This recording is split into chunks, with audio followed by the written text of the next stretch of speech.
through July 5th, but then last Thursday abruptly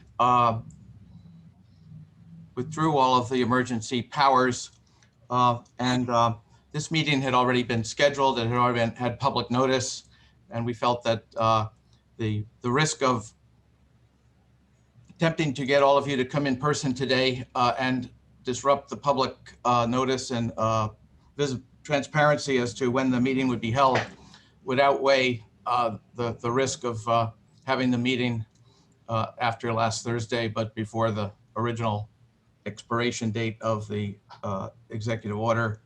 But clearly, beginning July 1 or July 5th, I guess, if our logic carries through for the purpose of explanation, we would begin all committee meetings and all board meetings in person. I guess the one question that we had, our conference room is certainly more than adequate for the board, but with staff and guests, it is full. And so while committee meetings certainly would be comfortable there with some level of remaining distance, I guess the question for the board is, are you comfortable meeting in our offices, or would you prefer that we find perhaps an alternative site, perhaps at the college?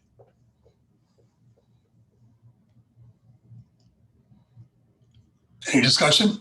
Yeah, a question, Mike. What are the office rules regarding vaccinations?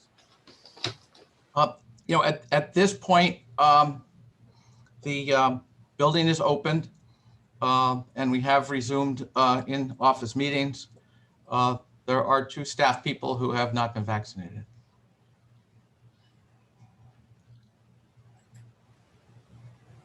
I think that everyone who's not been vaccinated needs to mask up. I don't know how many can fit in our conference room. We still have to 3 feet apart, or? Well, I think certainly, for the next several months, or at least a month or two. I don't mean to impose on Dr. Drummer, but I'm sure we could find, some type of a room at 8:30 on campus, perhaps. If not, we can explore a couple of other sites that would, and certainly in the office, staff who aren't vaccinated do wear their masks. So. Thanks. Yeah, I would think for a couple of months at least, Dr. Drummer, if you've got space, that would be wonderful. Yeah, no, that's absolutely no problem. Unfortunately, people don't get vaccinated for certain reasons, and they're really much more at risk than those of us who have been vaccinated. But we're still waiting on guidance from SUNY, but it seems that the people who haven't been vaccinated have to wear a mask, and they have to prove, or you have to have proof on file that you have been vaccinated. So when you come into the building, and we'll work this out, you would just bring your vax card with you, and that'll keep you from having to wear a mask in the building. Otherwise, you have to wear a mask. Well, I'm going to speak on I guess in opposition to that. I have no problem meeting at the CEDC offices or at the college, but I do have a problem having to show proof that I've been vaccinated. I think that may be college rules, so. Maybe. And maybe, Dave, let me check on that. Maybe that's just for students. Okay. Let me do some checking, because I know we cannot, the SUNY mandate right now is that every student who's taking an on-class class has to be vaccinated. That having been said, it can't be enforced until FDA releases the emergency authorization. Gotcha. And we cannot, SUNY cannot mandate that all employees be vaccinated, because that's, that would have to be negotiated with the collective bargaining units. But I think it's probably fine that you wouldn't have to show your card. Okay. I do agree with you that people that haven't been vaccinated are the ones that are at risk. If you're vaccinated, you should be immune. Yeah, exactly. So, but anyway, let me check on on availability, Mike, and I'll get back to you about how many spaces do you think you need? I mean, we can go into the dining room, or we can go up into our professional academic center. I think the room across from the Salan Center has worked before. Okay, Um, that's fine. We also had used the classroom across from your office on one occasion. Okay, I'll coordinate that with you and Lisa after this. meeting. okay, that's great. Thanks. We'll look forward to welcoming everybody. And the committee meetings we would have here, if there's no objection. Very good. Guys, this is Rick. I'm a little slow on the uptake here, but the logic behind having the meetings at the colleges, they have a larger room. Is that the logic behind it? And you would be spaced. Okay. And then my second question is, and I don't know the answer to this, obviously, is, well, what would change that would make it that we could get back to our conference room?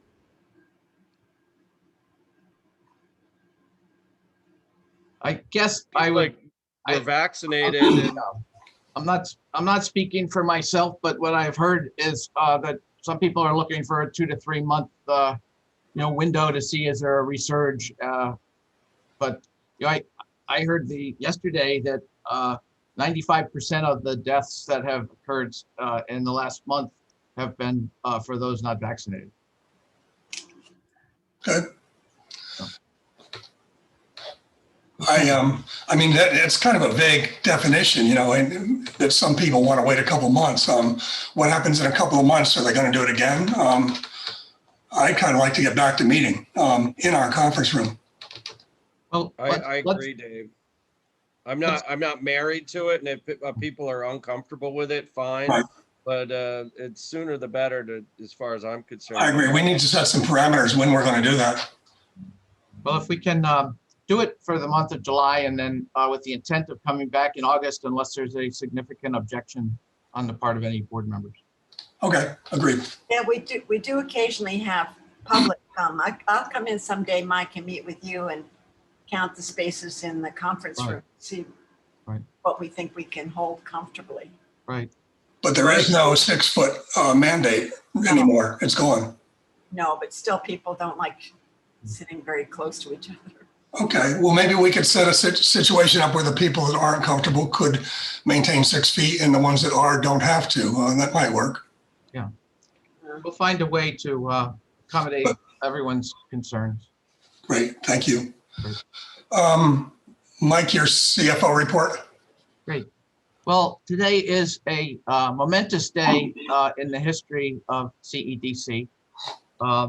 After more than 20 years on Wednesday, Erin McNary will be retiring from the organization. And Mr. Chairman, I have a resolution for your consideration.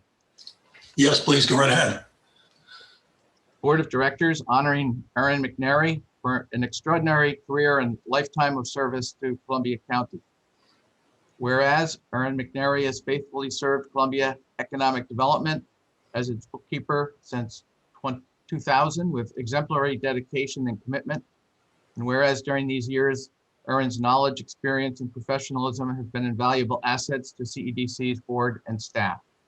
And whereas Erin, a lifelong resident of Columbia County, has been responsible for handling all financial and bookkeeping services for CEDC and multiple other entities, as well as the Small Business Loan Fund, always willing to assist others with accounting and general office activities.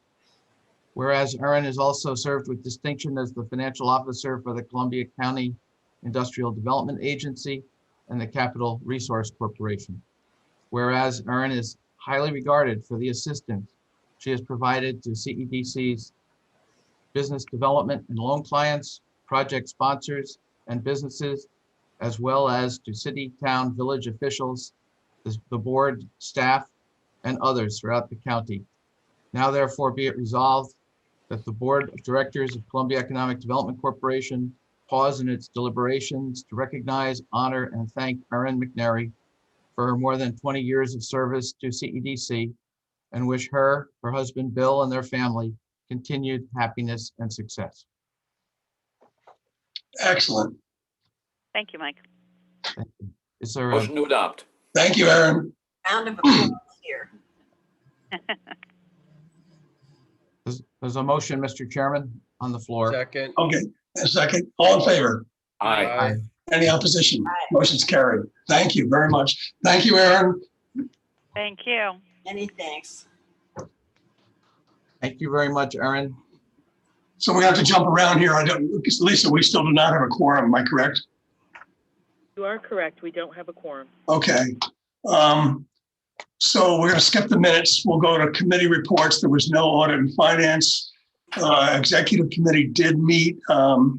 There was a staffing review. Mike, you can update us if you want. And then we have a guest here as well with the strategic plan update. If we just briefly go to, I can complete my treasurer's or my president's report and go into the treasurer's report. We have been just incredibly busy, not only with loan funds, but helping businesses and organizations with their consolidated funding applications for the Governor's Regional Economic Development Council. We have also had several, 4 or 5 in the last 2 weeks, businesses that existing businesses that have come in looking to expand, as well as new businesses coming up from the city with indicating that they represent a family office, which I understand is a larger family who pools their financial resources to make investments. It's quite incredible. One of the projects that I can point as an example is the pocketbook factory. It's just outside of our window here over on Washington and 7th, or perhaps 6th. And it's a 70,000 square foot building. They're looking to invest $20 million in the building. And the equity behind it and the developers who are working on the project have 25 plus years experience with projects 10 times the size. So we're very excited about that. We anticipate that they will be filing a IDA application with the City of Hudson IDA. You'll recall that there are 2 Galvin housing projects before the city IDA, and there are anticipated additional projects. Our contract with the Hudson IDA provides that we get $10,000 a year and then 10% of any fee they collect. And these projects will have a 1% fee. So, I'm sure there'll be some discussion with the IDA going forward when they're looking at $30 million in Galvin housing projects and $20 million this coming year with the pocketbook factory. And there's still money to collect as an IDA fee on 620 Union. So, they're going to be looking at probably $500,000 or $600,000 in fees. Now, our position certainly is in the short run. We've earned that because we have helped keep them functioning and operating for the last 5 years when the state had instructed them to dissolve. But I would think that going forward there would be some ability to want to renegotiate that fee, similar to what we have with the county IDA, which we get $24,000 a year, and then for any fees they collect over $150,000, we get 10%. But it's great news for the city. It's great news for the county. Based on the 620 Union Street Hotel, we've been getting some attention from the Albany Business Review. Mike DeMasi, the real estate reporter, came down and met with Dave and I and Martha a week or so ago. I took him on a 2-hour tour, from the pocketbook factory where we met with the developer down to see the WIC and the CAS property. And the Hudson Development Corporation is in negotiations on a letter of intent for the acquisition of CAS. They've not identified the developer, but they have identified that it's a $3 million purchase price. Again, that will bring back, if it ultimately goes to closing, our $200,000, which Martha and I wonder how we're going to get that back on the street. It's been a nice piece of business.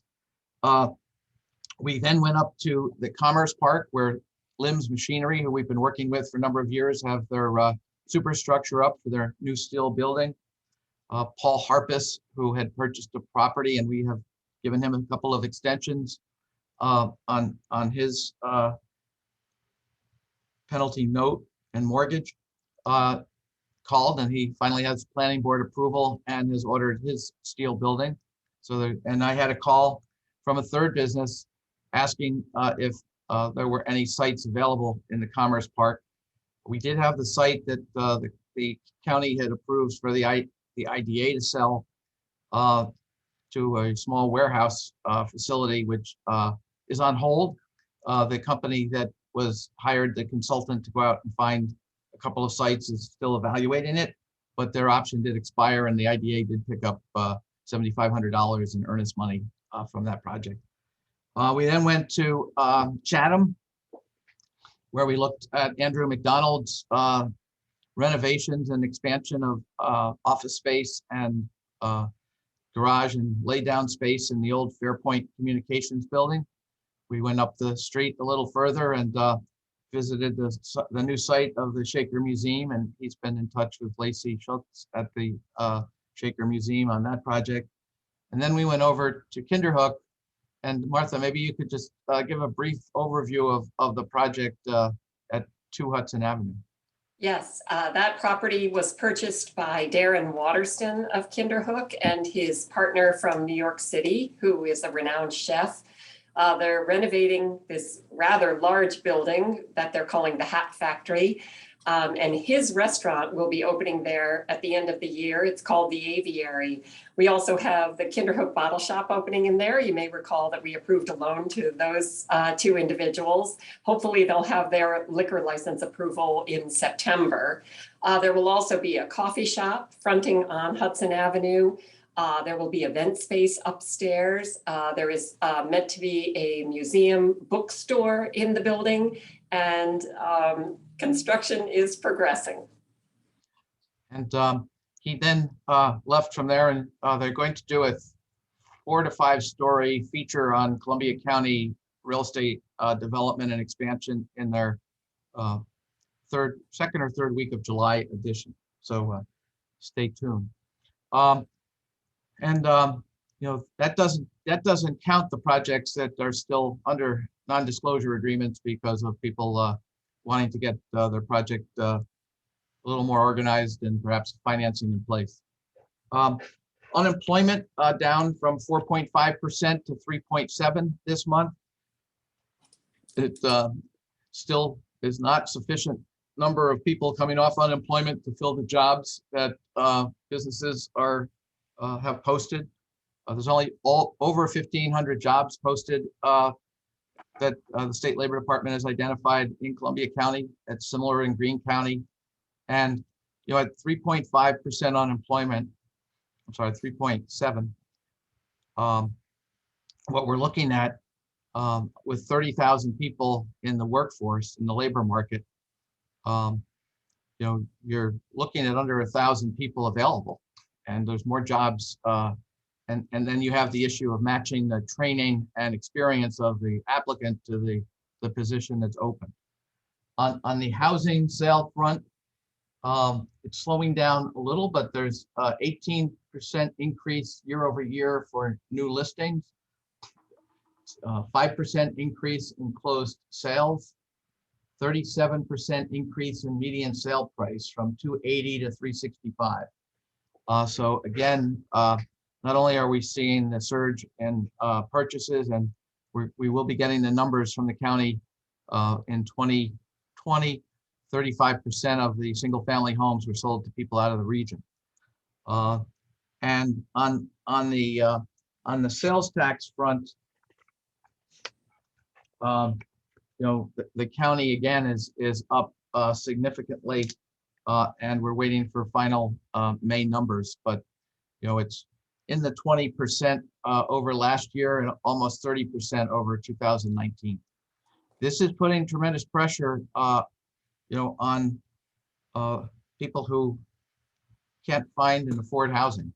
And so to the extent that we do have a project that we're working on, we met with Supervisor Eldridge in Greenport for a 150 unit apartment building that would be targeted to people under $80,000 a year of income.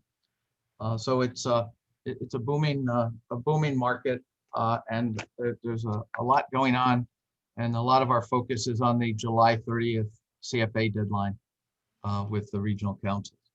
Are there any questions? If not, jumping to the financials, we are $58,000 over budget on revenue, and 68 of that is due to the PPP forgiveness. So we have used about $10,000 of that. We're $10,000 off budget. If you took that out. We are working on membership and sponsorship. We've had a number of people interested in renewing their membership now that they're coming out of COVID and have a better sense of their own business. On the expense side, we have we're over on new initiatives, but that included the $9,000 to join Pattern for Progress, and we're $8,300 over budget. And our total expenses are $14,000 over budget.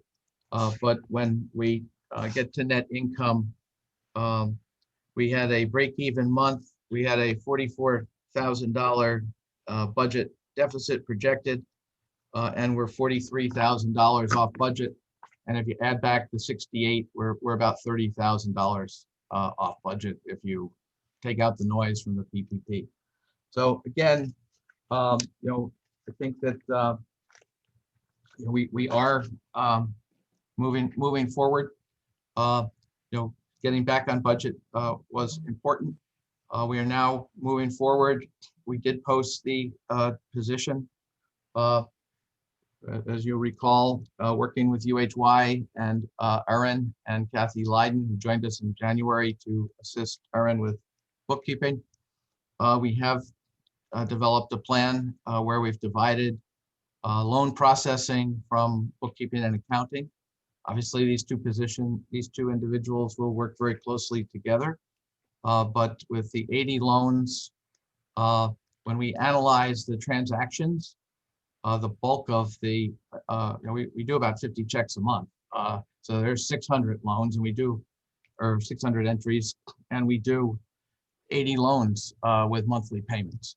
So, we believe it'll be a good balance, and we continue to work with Matt Vanderbeck and Mike Bucci on implementing that. We did post the job description. We had delayed it briefly because there was some discussion as to the county had asked us to consider assisting them with some of the grant funding distribution from the $11.5 million that they had received from the federal government. I did meet with the chairman and supervisors Knott and Guzzi. We had a very good meeting. They have asked me to participate with them in the committee that's evaluating the spending of those funds. A good bulk of those funds are being used to reimburse this county, not only for losses in revenue, but also PPP expense, which was done at the county level, not at the town level. They are looking to see if there could be enough money left for us to administer a small business grant program tied to a loan. So you get an incentive. If you took a loan with us, you could get grant money in a maybe 75-25 mix. And then they're also looking at setting aside 10 to 15% of the money for broadband, recognizing that with the president going to Wisconsin today to talk about the Infrastructure Act, we're not looking to commit county broadband or county funds for broadband until we see what the federal program is. We might need it for leverage, we might need it for studies, but to go out and start first, it wouldn't be enough.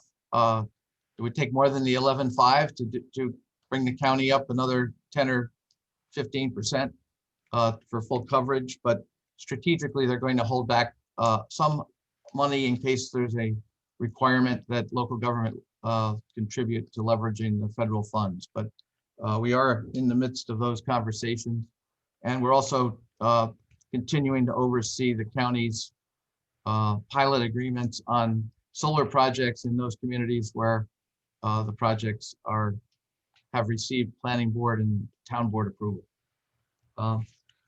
We are looking, once we get the loan processor position filled, we do have an intern, Liam Merchant. He's on the call today. You see his name there. Liam, did you just want to introduce yourself for a moment? Sure. I've been interning here this summer. I go to college in New York City at Baruch College, and I'm just grateful for the opportunity to work here. Great. Liam has been great helping with a lot of the data analysis. In about 10 minutes, he pulled down all of the county's PPP1 and PPP2 loans. He's been slicing and dicing them. Not only will it be, and we also a couple of months ago ordered a $600 list of businesses, but there's no better list than the people who just took money from the federal government. So, and it goes down to people. The amazing part was of the 900 people that took it, the PPP1, 380 are companies with one employee. And it goes back to proving the documentation or the anecdotal conversation that there's not more than 50 businesses in the county private sector with more than 50 employees, and that 80% of the businesses have less than 10 employees. And again, that's one area where he's been very helpful. And so once we're looking in September to, we'll start mid-July, early August to advertise a project manager position, which would take on some of the responsibilities that Carol Wilbur had, as well as some of the project management responsibilities that are exploding with all of these development projects. Are there any questions? Thank you, Mike. Do you want to continue on with the strategic plan, or? Well, I think if we could go to, we don't have a quorum, is that correct? That is correct. So I guess the question would be, if Martha, would you like to present the loan quickly, and perhaps we could get a consensus as to whether if one other member of the board was able to consider it remotely, that it could move forward, or we'll have to wait till next month. But at least those in attendance today would have a quick familiarity with what we're. Okay, yes, proposing. I think that's a good idea. And actually, I'm going to turn this over to Lauren Crana. Martha?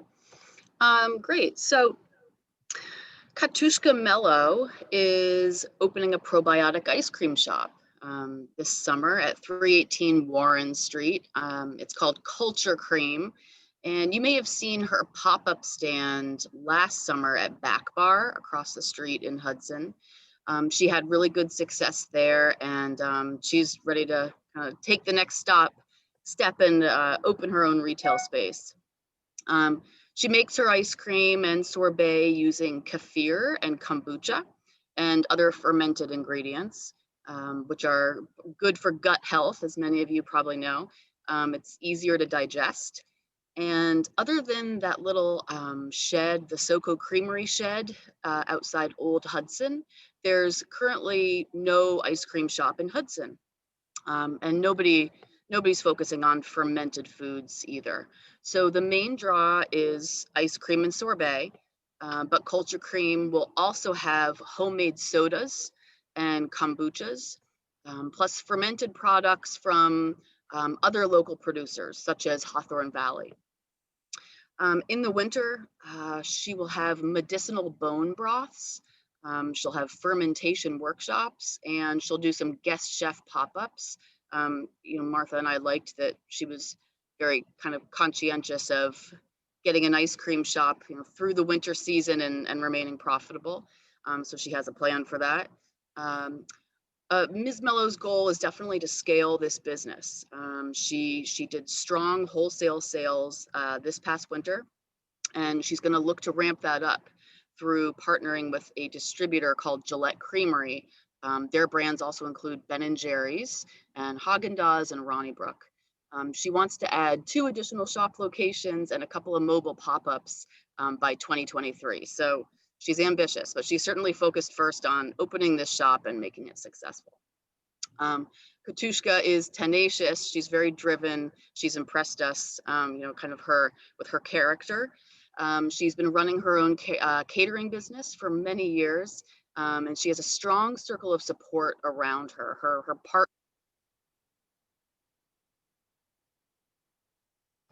Her partner with whom she co-owns her home and has a child is a savvy entrepreneur himself. And Katushka has also worked with an ice cream industry consultant who's kind of become her mentor in this process.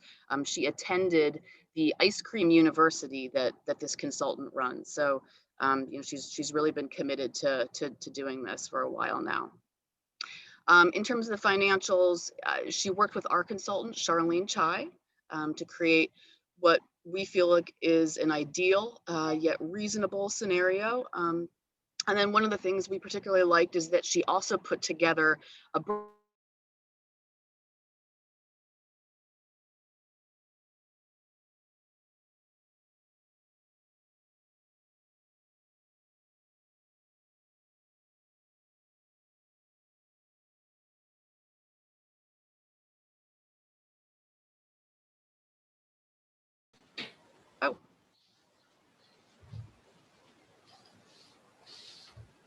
Am I unfrozen now?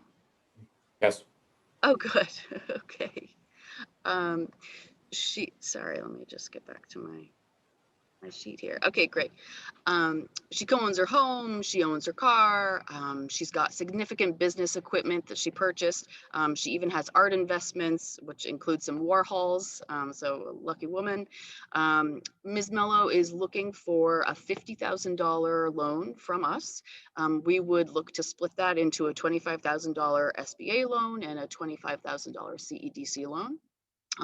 If approved, this would be part of a package, a total funding package of $100,000 that would cover her remaining build out, her equipment, inventory, and working capital. She's smart to know that she needs a decent enough, amount of working capital to make it through that first year. The other $50,000 would be coming from another lender, potentially HVADC, with whom she's working right now in the application process. And if that doesn't work out, her backup plan is to get that additional $50,000 of funds from friends from whom she does have a commitment in writing.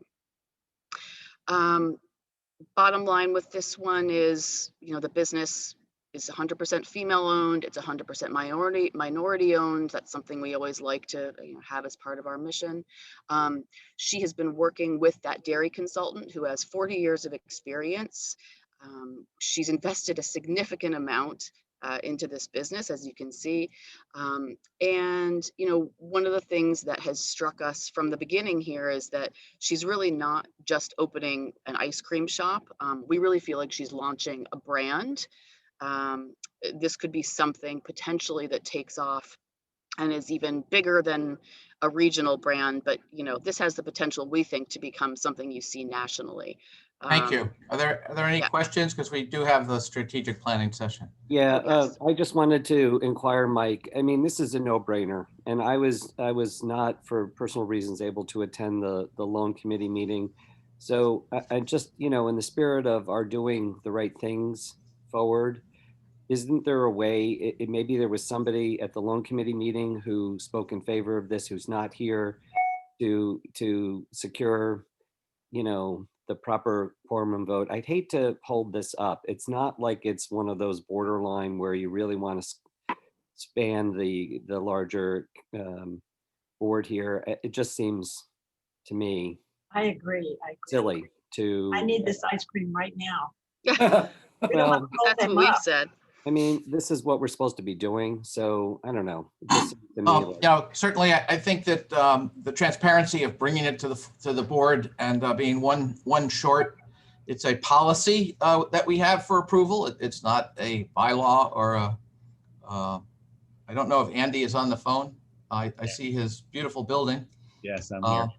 I mean, I think that we could ratify a policy exception at the next board meeting. Andy, would that work? Yeah, that would be fine. That would be fine. I mean, maybe there was somebody at the loan committee meeting who's not here who also supported the, I don't know, to make a de facto. I'm here and I think Ken Leggett is here. I can't remember who else was at the meeting, but. Yeah, I don't think that's really relevant, to be totally honest with you, unfortunately. I mean, Okay. we either have the board vote on it or we don't, you know. Yeah, I think that may I ask a question before we rapidly endorse everything?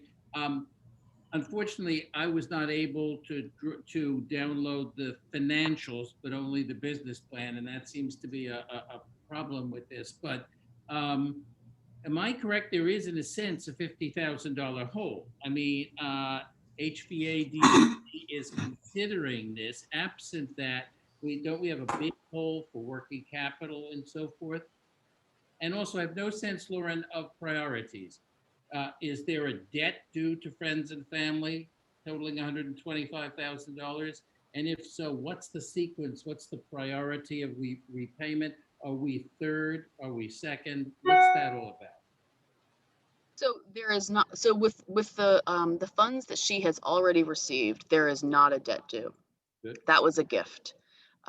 If things don't work out with HVADC, her backup plan to get the $50,000 from the friends from whom she has the commitment in writing, that would be something that she would need to repay. Well, are we anticipating a contemporaneous closing either with HDC, Hudson Valley Economic Development, or her family and friends? And could we arrange for a note so that there's formal documentation of what the relationship with the family and friends are? That's really, Jim, what I you're. think we absolutely could. I mean, we talked about, I don't know, $40,000 of working capital. Absent that, there is a hole in the financial plan. Our loan would be contingent on her finalizing that financing package, and we would require at the very least a commitment letter from the other lenders. That really was my question, Martha. Okay. So Andy, you're okay with us having a vote here now? Yeah, I mean, we do have in our bylaws that we, as a board, can grant the loan committee that authority, which we think is appropriate Okay. by a resolution of the board. And I think, based on this unique circumstance, that's certainly something that could be ratified, the next month. But we can give direction. So the loan committee voted on and approved this. So should we vote on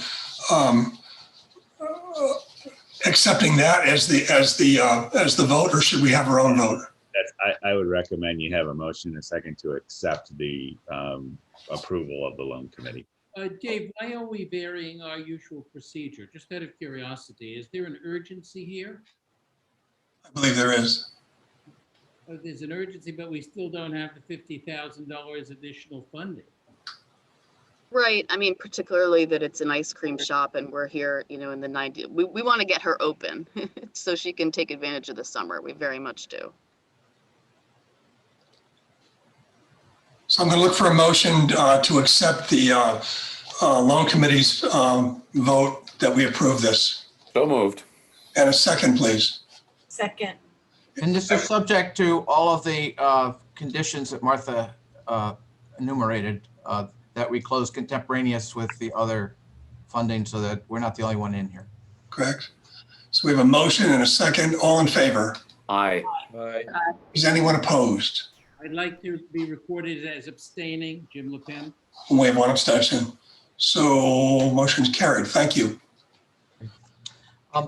Mike, back to you.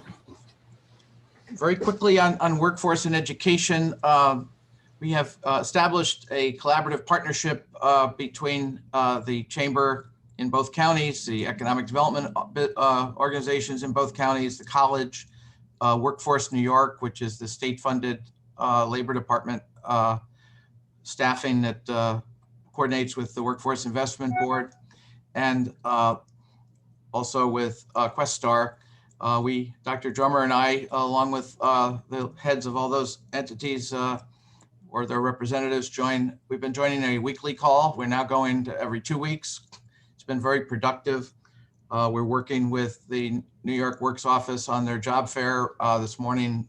By the time you get off this call, you'll have an e-blast on the job fair that we're co-sponsoring. And we are working on a number of initiatives, including a very exciting proposal to revamp, expand, and create a legacy for the junior leadership program that's been initiated. Dr. Drummer, did you have any further updates on? It's a great collaborative partnership. Yeah, it's really great. What's happened is that we've morphed this into a program now that not only will include juniors, but also follow that cohort into their senior year in high school, so that we don't have this disruption. With the thought being that if we keep them engaged, that they will then, get in the pipeline to continue their education, and then obviously, stay in the counties and, give back to the communities, by working in the counties.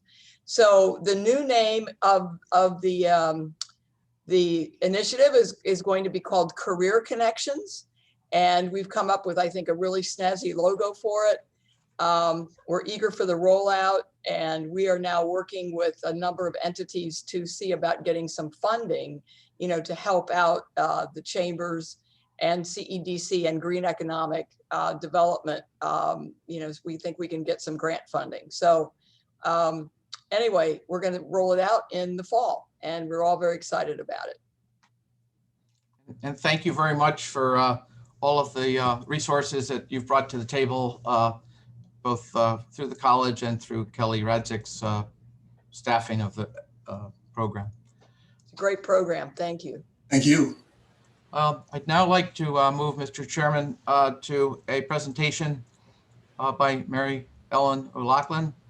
Mary Ellen we've retained her for the third time in the last 6 years to work with us on our strategic plan. She helped develop the initial plan.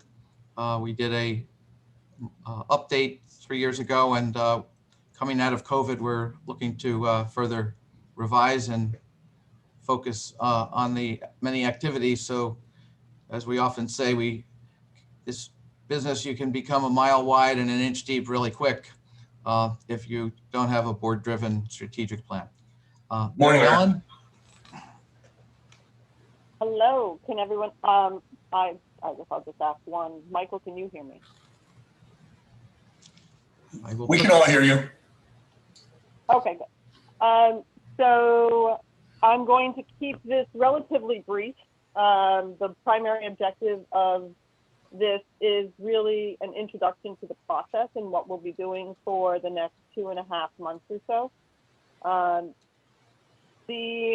Many of you were on board for the last planning process because there has been a steady and continuously updated and worked on strategic plan.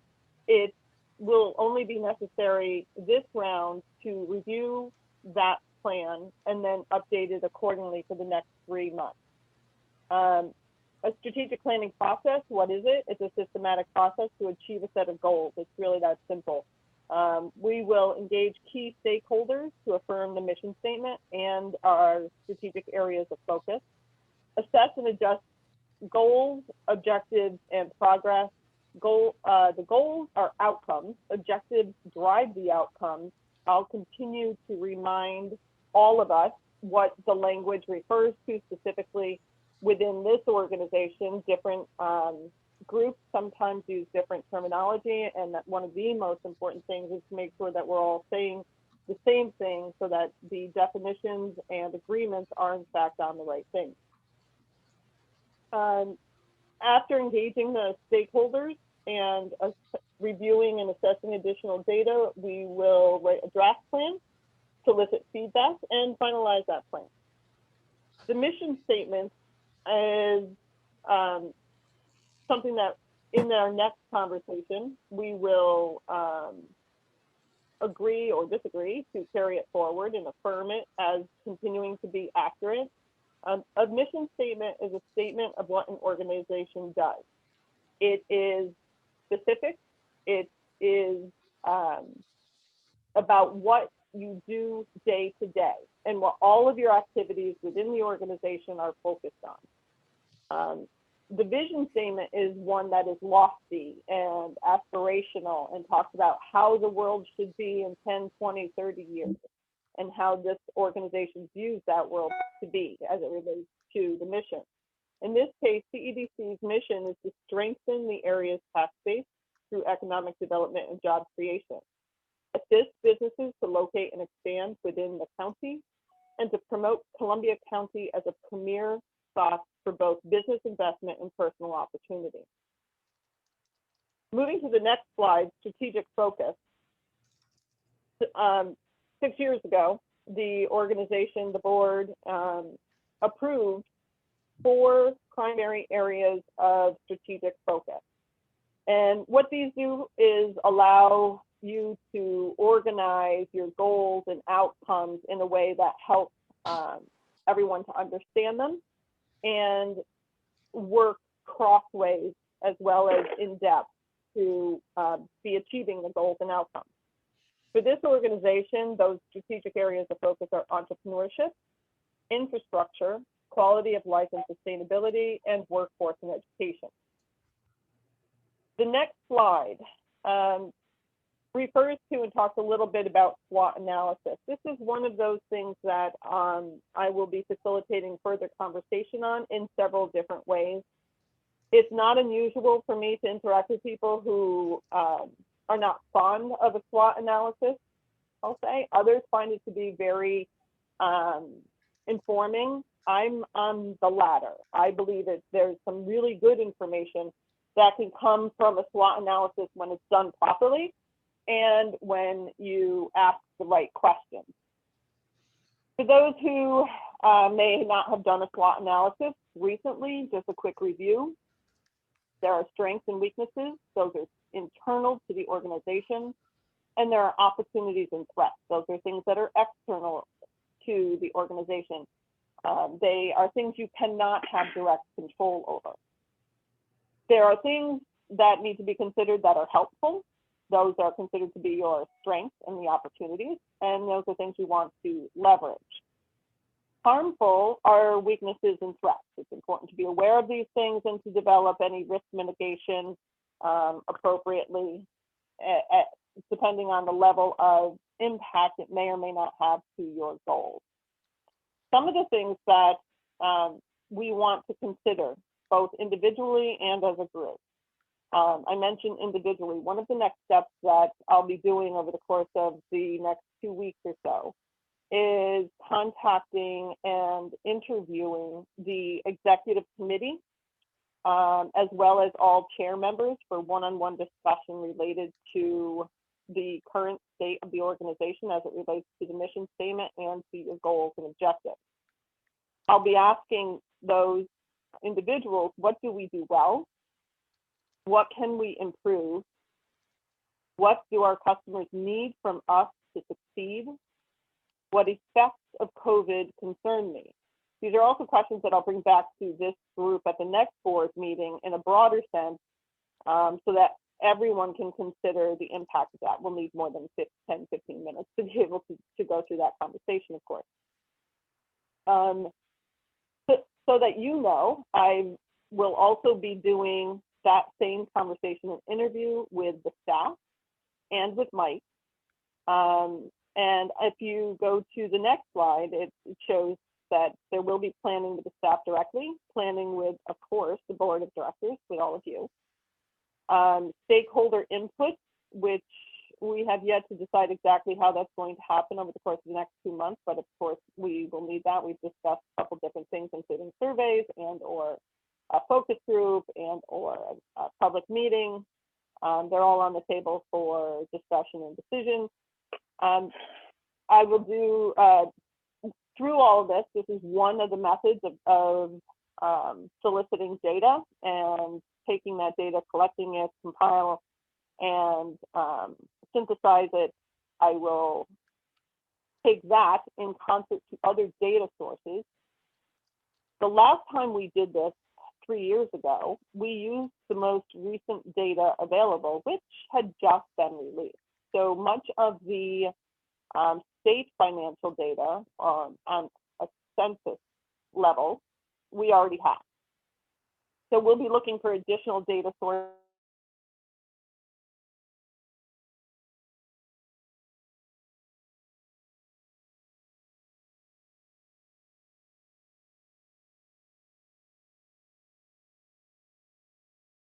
Of course, we'll be looking at the impact of COVID over the course of the last 18 months and how that may or may not impact the organization's focus for the coming 18 to 36 months. And from there, we'll draft a plan, get feedback, and finalize the plan. With that, I open it up for any questions or concerns that anyone may have that you'd like to put out there for me.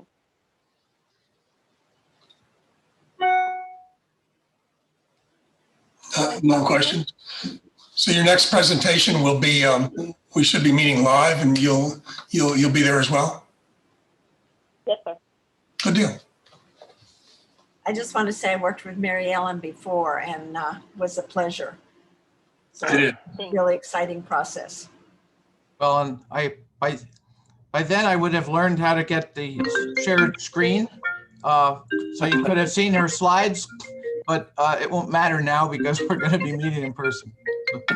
I think, you know, it's a very useful process, and you know, we have really the organization has repositioned itself significantly in terms of its engagement with the Board of Supervisors, its leadership, the City of Hudson, areas where we had not previously really had strong relationships were relied on in the way that we have been.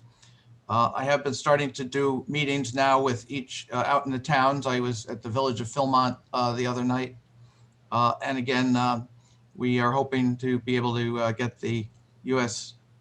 Department of Agriculture grant that we had applied for with Pattern for Progress. And one quick brief update before we leave, Mr. Chairman, I neglected to report on the contract between CEDC and the county to undertake the broadband study with BC Fiber. And that contract is in place. The supervisors have approved it. We've entered the contract with the sub consultant is in place, and they're actually doing work. And we're again coordinating that with each of the towns, and they expect to be done by August 1st. Very good. Thanks, Mike. And if I may just add one closing comment, Dave and Mike, thank you very much for inviting me back to do this. I really do enjoy this process and working with all of you, so I appreciate it. Thank you. Thank you. I guess that's it. Did we do the portfolio review, Martha, or did I miss that? I can go through it very quickly. The portfolio summary that you have in front of you is dated 6/9. Starting on page 1, let's see, Alula has paid, Brown's Car Sales has paid, the Chamber of Commerce, we're expecting their payment.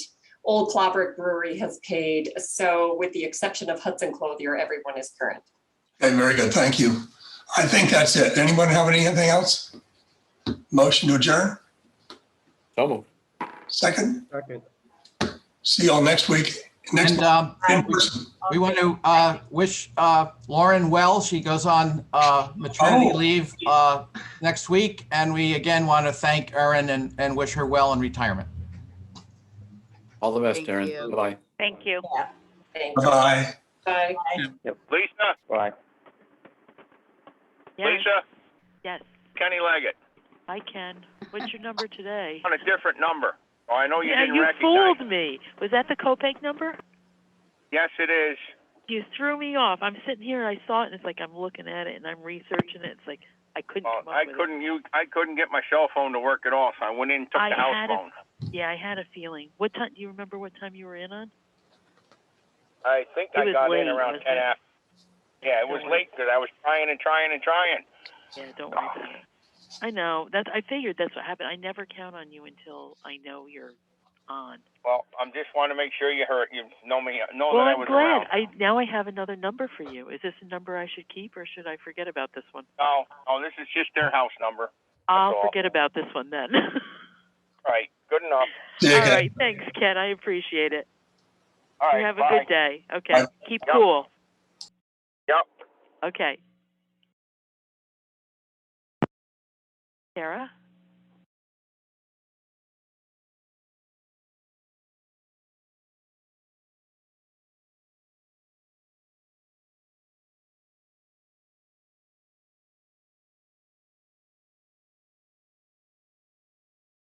Well, wait a minute.